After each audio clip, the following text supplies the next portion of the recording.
A little late with these, but they just came in, so we're gonna go ahead and talk about them. I gotta say, I am slightly disappointed right off top.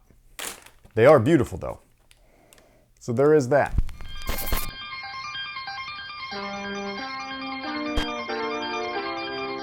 Hey, what's good guys? My name's Chris. Welcome back to WearTesters. Today we got a detailed look and breakdown on these bad boys right here. This is the Air Jordan 1 Low OG SP in the muslin and shy pink colorway. This was actually two pairs of sneakers that released at the same time, two pairs of Travis's I should say. They ended up releasing simultaneously but not together. Now before I get started, yes, this is a brand new Sense Apparel tee. This is one of those if you know, you know. Basically, if you like stuff like this, you should like stuff like this. Now they're not available just yet. When they are, I will announce it here on the channel. I'll probably have it announced on the social media page first over at Instagram, simply at Sense Apparel. This tee, along with a slew of others, will be available at the same time in very limited quantities. It will not be a pre-order. We're just gonna do small, tiny runs and see how it goes. We just did something similar with our Fade to Black short. We only have a few of those left. Thank you guys so much for all of the support on that. And we're hoping to continue the momentum with drops like this that are just fresh, fun, a little throwback-ish. I mean, it's what Sense is about. Now, with that being said, this is the box. It's pretty simple, pretty self-explanatory. And the shoes themselves I tried to get on sneakers was unsuccessful, not surprisingly. And then I ended up with a credit over at StockX. So it ended up dropping the price down quite a bit. So I was like, I guess I'll check them out. And even with the credit, the only way that I would have been truly like, okay, I guess this is all right, is if I would have gotten this as a straight up retail purchase. Retail was $155. They're just not that right now, which is obvious. But yeah, the materials are just kind of the thing that I'm not like super thrilled with. Will I be able to get past it?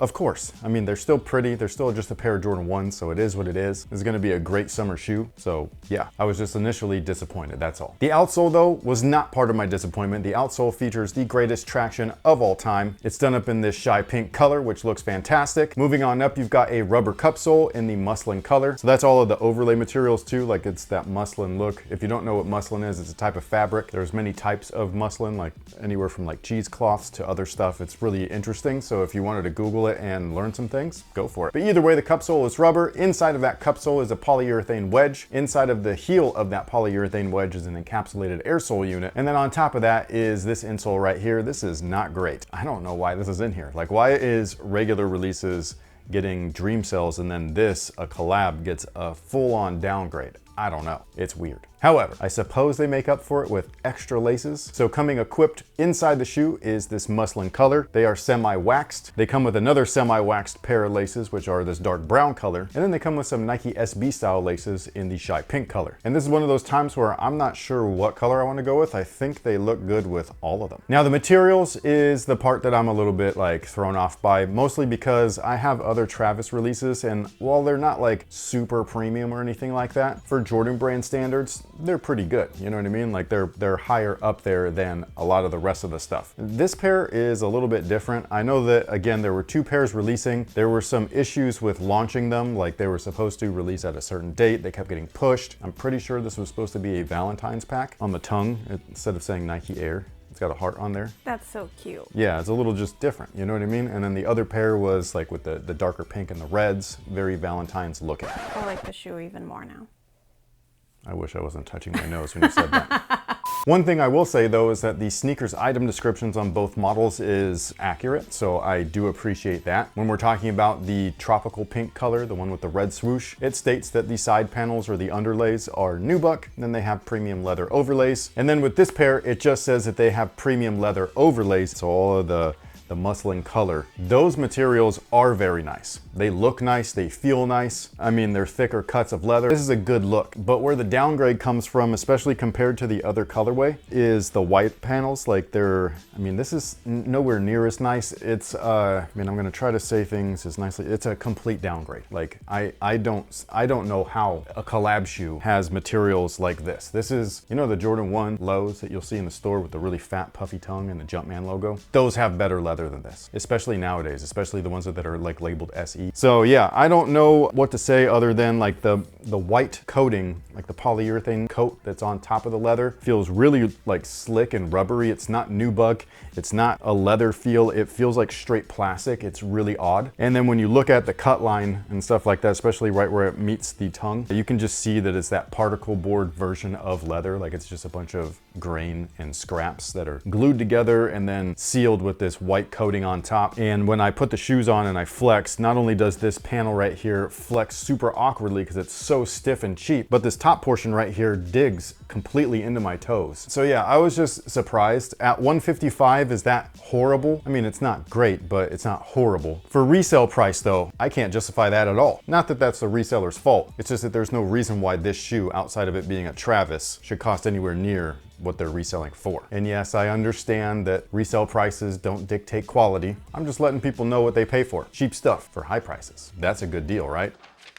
The tongue is nylon like they should be. Again, they switched up the branding a little bit at the tongue tag. So it says Nike with a heart instead of Nike Air. Still has the Cactus Jack branding, which is awesome. I love the pink swoosh. I think that it looks so cool. Like this whole look is just awesome. It's such a bummer that it's negated by this cheap white material. It's so weird. Like the overlay material is so good. It's like, how'd you go that bad with that? At the rear, it's co-branded. You have the Wings logo embroidered on the right shoe with the Cactus Jack sicko face on the left. Now, as far as sizing is concerned, with Air Jordan 1 Low OGs, I recommend going down half a size. There is absolutely no padding in the collar or anything like that, so they fit a lot differently than the high tops. High tops, I'd say go true to size. You should be good to go. But when it comes to the lows, going down half a size, you're going to get the best overall fit, especially once they break in. Some people like their shoes to fit super loose and floppy though, so if that's you, go true to size, you'll be fine. But down half a size is what I recommend for most. Now, with all of that being said, some of you guys have missed the question of the day. I'm sorry, I just have not had time, but today we do.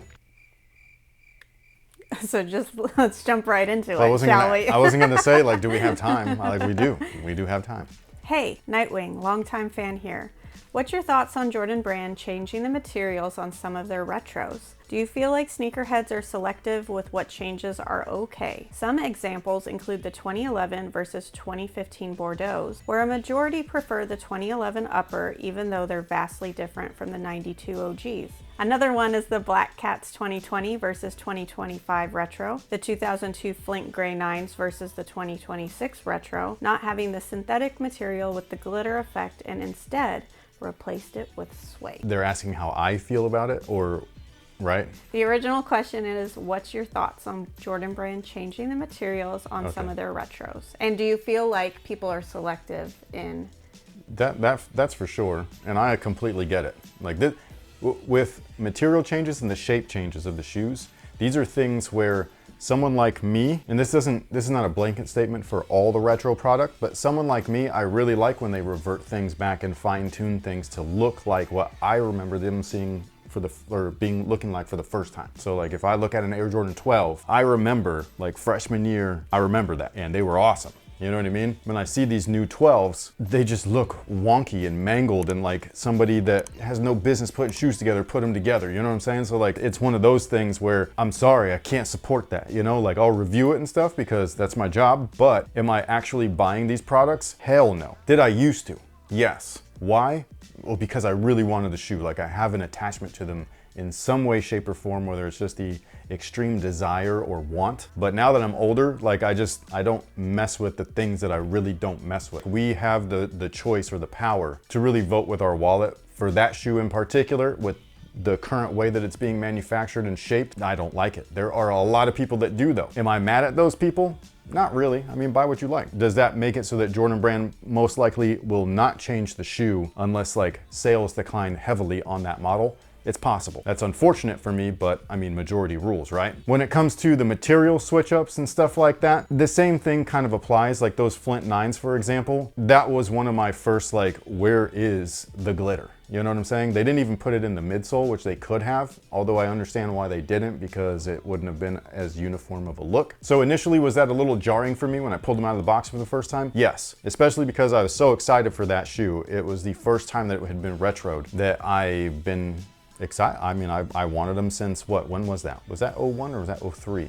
I can't even remember. Somewhere between that time. Like it's one of those old shoes, you know what I mean? Like that, like I could not afford back then, but I can now. Did that stop me from buying them? No, because I still really loved the shoe. Why didn't they put the original material? Maybe it was really hard to source. That's something that like we tend not to acknowledge as consumers, is how difficult is it to fully replicate something down to a T. Sometimes it's easy, sometimes it's not. And yes, this is actually a case-by-case basis. Does that mean that they cannot make that? That's where I will say, like, I'm pretty sure that a factory somewhere could manufacture that, but it's gonna cost the brand hella money. Is the brand willing to spend that much just to replicate something small like that material that they're then gonna not be able to put on any other retro because no other retro had that? I doubt it. But this is also where we do see them do stuff in bulk, and then you can see them apply it to different models, different team shoes, whatever it might be. So it's not impossible or improbable or impractical. But for that particular shoe, unlikely. So it's kind of a case-by-case basis. Did it bother me? Again, it was a little jarring. I still really love the shoe. I think that technically that was an upgrade anyways. Not visually, but I mean, when we're comparing material to material, yes. The Black Cat 4s is another great example. The original one in 2006, completely synthetic build. Whereas the new 2020, was it 2020? Did they give a 2020 example? The Black Cats 2020 versus 2025. So yeah, the 2020 was based off of that original '06 one. So both synthetics. The new one though was elevated. I prefer that. Is everybody gonna prefer that? No, and that's okay. There's no right or wrong way to sneakerhead, you know what I mean? Like you just go based off of what you like. Is it gonna be disappointing for some people? Yes, of course, but that's everything, man. Like you're just not gonna please everybody all the time. But what about you guys? How do you feel about these changes within the retros, whether it be the shape or with the materials, sometimes nowadays even with the branding? And on top of all of that, what do you think about the Air Jordan 1 Low OG SP, Travis Scott, Shy Pinks, whatever it is that you want to call them? What do you think about these? Do you think that they're gorgeous like I do? Sound off below, let us know. Thank you guys so much for being here. Thank you so much for watching. We greatly appreciate your guys' support. We'll catch you all in the next one. So until then, you guys have a good one.